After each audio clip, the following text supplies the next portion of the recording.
એક ક્ષણ માટે વિચારો, શિયાળાની લાંબી ઠંડી રાતો વીતી ગઈ છે અને ધરતી પર સૂર્યના પહેલા હૂંફાળા કિરણો પડી રહ્યા છે.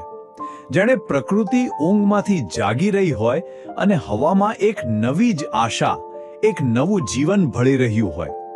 બસ આજ તો છે વસંત, એક એવી મોસમ કે જેણે સદીઓથી કવિઓના હૃદયમાં કવિતા અને કલાકારોના મનમાં રંગો પૂર્યા છે.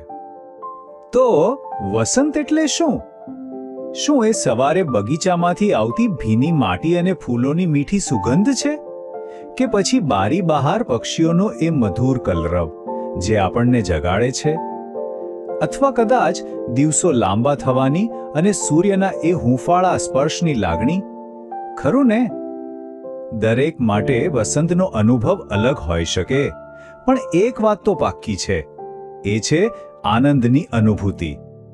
પણ એક વાત જાણવા જેવી છે, હજારો વર્ષો પહેલા એક મહાન કવિએ વસંતને શબ્દોમાં એવી રીતે બાંધી છે જાણે કે એ આજે પણ આપણા દિલને સ્પર્શી જાય. તો ચાલો આપણે બધા સાથે મળીને સમયમાં પાછા જઈએ અને એ અદ્ભુત કવિતાના શબ્દોમાં વસંતને માણીએ. આપણે જે રચનાની વાત કરી રહ્યા છીએ એ છે સર્વમ ચારુતરમ વસંતે, જેનો સીધો સાધો અર્થ એ છે કે વસંતમાં બધું જ વધુ સુંદર લાગે છે. અને આ શબ્દો છે બીજા કોઈના નહીં, પણ સંસ્કૃત સાહિત્યના શિખર સમાન મહાકવિ કાલિદાસના. એમનું એક મહાકાવ્ય છે ઋતુસંહાર. એમાં એમણે વસંતને ખાલી એક ઋતુ નથી ગણાવી, ના, પણ એક જીવંત ધબકતો અનુભવ બતાવ્યો છે. તો જાણે કાલિદાસ આપણને એક મોટા કેનવાસ સામે ઊભા રાખે છે, વસંતના કેનવાસ સામે. અને એ કેનવાસ પરનો દરેક રંગ, દરેક દ્રશ્ય જાણે પ્રકૃતિના નવા જન્મની વાત કહેતું હોય. તો ચાલો આપણે કવિતાના પહેલા શ્લોકથી શરૂઆત કરીએ. જોઈએ કવિ આપણી આંખો સામે કેવું ચિત્ર ઊભું કરે છે. આ રહ્યો એ મૂળ સંસ્કૃત શ્લોક, જરા ધ્યાનથી સાંભળજો. દ્રુમાહ સપુષ્પાહ સલિલમ સપદ્મમ સ્ત્રિયઃ સકામાહ પવનઃ સુગંધિઃ. લાગે છે ને જાણે શબ્દોમાં જ એક સંગીત છુપાયેલું છે. આ ખાલી શબ્દો નથી, આ તો વસંતનો અવાજ છે. તો આ શ્લોક શું કહેવા માંગે છે? જુઓ, કાલિદાસ આપણને શું બતાવી રહ્યા છે કે વસંતમાં વૃક્ષો ફૂલોથી ભરાઈ જાય છે, તળાવોમાં કમળ ખીલી ઉઠે છે જાણે કમળની ચાદર પથરાઈ હોય, અને પવન એ પણ ફૂલોની ખુશ્બુ લઈને વાય છે. પણ વાત અહીં અટકતી નથી. વાત ખાલી પ્રકૃતિની નથી. સાંજ કેવી લાગે છે? સુખદ. અને દિવસો રમણીય.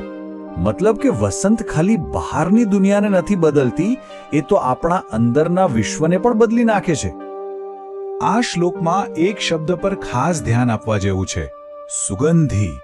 હવે એનો મતલબ ખાલી સારી ગંધ એવો નથી થતો, ના. જરા વિચારો, એવી સુગંધ જે હવામાં ફેલાઈને સીધે આપણા શ્વાસમાં ભળી જાય અને આખા મનને તાજગી આપી દે. બસ આ જ એ અનુભવ છે જે કાલિદાસ અહીં કહેવા માંગે છે. વસંતની એવી સુગંધ જે સીધી આત્માને સ્પર્શી જાય. ચાલો હવે કવિતામાં થોડા આગળ વધીએ. હવે કવિ આપણું ધ્યાન વસંતના અવાજો અને કેટલાક ખાસ દ્રશ્યો પર લઈ જશે જે આખી ઋતુને જાણે જીવંત કરી દે છે. અહીંયા કાલિદાસ બતાવે છે કે વસંત જાણે કોઈ કલાકાર હોય, એક એવો કલાકાર જે પણ વસ્તુને સ્પર્શે એને વધુ અને વધુ સુંદર બનાવી દે. પછી ભલે પ્રકૃતિ હોય કે પછી કોઈ માણસ, વસંતનો સ્પર્શ દરેકને એક નવું જ સૌંદર્ય આપી જાય છે. જો કવિ કહે છે કે વસંત એકદમ સક્રિય છે. એ કોને કોને સુંદરતા આપે છે? વાવના પાણીને, મણિજડિત કંદોરો પહેરેલી સ્ત્રીઓને, અરે ચંદ્રના પ્રકાશને પણ. અને આંબા પર આવેલા મોરને તો ભૂલાય જ કેમ? આ બધું જ જોઈને એક વાત સ્પષ્ટ થઈ જાય છે, વસંતની અસર બધે જ છે, સર્વવ્યાપી. સારું, હવે એક નાનકડો સવાલ. કવિતામાં એક એવા પક્ષીની વાત આવે છે જેનો મીઠો અવાજ પ્રેમીઓના દિલમાં હલચલ મચાવી દે છે. શું કોઈ અંદાજ લગાવી શકે છે કે વસંતનો આ સંદેશવાહક કોણ હશે? જી હા, સાચો જવાબ છે કોયલ. કવિતાના 5મા શ્લોકમાં તો કવિ સીધું જ પૂછે છે કે ભાઈ, કોયલના આવા મધુર ટવકા સાંભળીને કયા યુવાનનું મન વિચલિત ન થાય? એટલે જ તો કોયલના અવાજને વસંતના આગમનનું અને પ્રેમની ભાવનાનું સૌથી મોટું પ્રતીક ગણવામાં આવે છે. અત્યાર સુધી આપણે જોયું કે વસંત પ્રકૃતિ પર શું અસર કરે છે, પણ હવે કવિતા એક ડગલું આગળ વધે છે. હવે એ બતાવે છે કે પ્રકૃતિનું આ બધું સૌંદર્ય સીધે સીધું માનવ હૃદયની લાગણીઓ, ખાસ કરીને પ્રેમની ભાવના સાથે કેવી રીતે જોડાયેલું છે. આ શ્લોકમાં કવિ એક ખૂબ સુંદર ચિત્ર દોરે છે. એ બતાવે છે કે સ્ત્રીઓ વસંતના ફૂલોથી જ પોતાનો શણગાર કરે છે, જેમ કે કાનમાં કરીણનું ફૂલ, વાળમાં અશોકનું ફૂલ અને માથા પર નવમલ્લિકાનું ફૂલ. આવું કરીને તેઓ જાણે કે વસંતની સુંદરતા સાથે એકાકાર થઈ જાય છે. તો કહેવાનો મતલબ શું છે?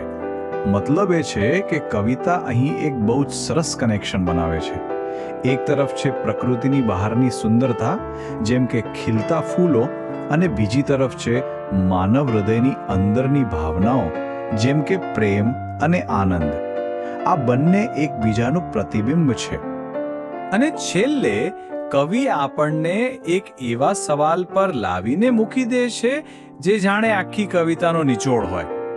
એ પૂછે છે કે એવું તે કોણ હશે જે કેસુડાના લાલ ચટક રંગથી બચી શકે, કે કરેણના ફૂલોની માદકતાથી, કે પછી કોયલના મધુર ગીતથી?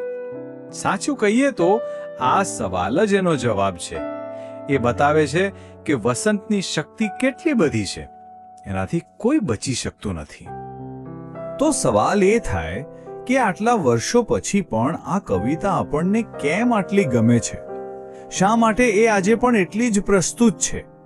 ચાલો એના પાછળના સંદેશને સમજીને આપણી વાત પૂરી કરીએ. આખી કવિતાનો જે મુખ્ય વિચાર છે એ એકદમ સરળ અને સ્પષ્ટ છે.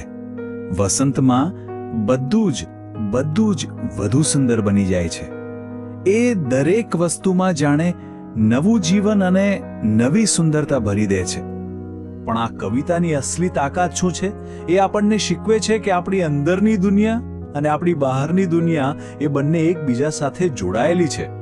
જ્યારે બહાર પ્રકૃતિ ખીલે છે ત્યારે અંદર આપણું મન પણ ખીલી ઉઠે છે. અને આ જે જોડાણ છે ને એ સાર્વત્રિક છે. એટલે જ આ કવિતા ક્યારેય જૂની નથી થતી. ખરેખર તો કાલિદાસની આ કવિતા ખાલી વસંત વિશે નથી, એ જીવન વિશે છે. જેમ પ્રકૃતિમાં ઋતુઓ બદલાય છે, એમ આપણા જીવનમાં પણ અલગ અલગ તબક્કા આવે છે. સુખ, દુઃખ, સફળતા, નિષ્ફળતા. આ કવિતા આપણને એક વિચારતા કરી મૂકે છે. શું આપણે આપણા જીવનની દરેક ઋતુમાં, ભલે ગમે તેટલી અઘરી કેમ ન હોય, એમાં છુપાયેલી સુંદરતા અને આશાને શોધી શકીએ છીએ? કદાચ આનો જવાબ આપણને દર વર્ષે આવતી વસંત આપી જાય છે.